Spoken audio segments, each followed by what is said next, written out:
ব্রাহ্মণবাড়িয়ায় জগন্নাথ দেবের রথযাত্রা উপলক্ষে চলছে পূজা অর্চনা ও নানা ধর্মীয় আয়োজন। ধর্মীয় এই উৎসব হয়ে উঠেছে সাম্য, সম্প্রীতি ও মানবিক ঐক্যের প্রতীক।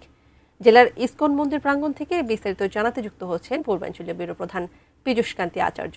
পীযূষ, একটু জানাবেন বিস্তারিত সেখানকার আয়োজন কেমন দেখছেন?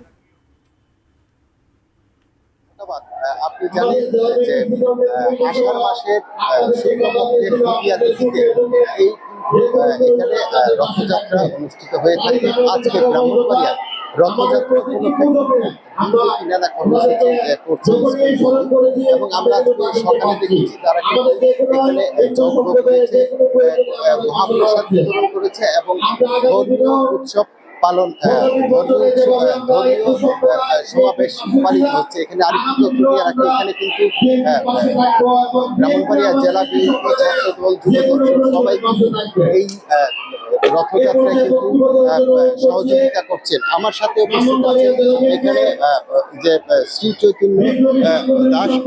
কেন আপনারা করছেন?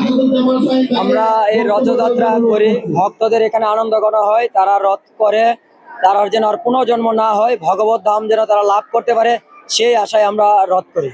ধন্যবাদ। তিনি বলছেন যেন পুনর্জন্ম না হয়, সেই জন্য তারা রথযাত্রা করে এবং এখন পর্যন্ত কিন্তু রথযাত্রা শুরু হয়নি, আরো 1 ঘন্টা পরে রথযাত্রা শুরু হবে।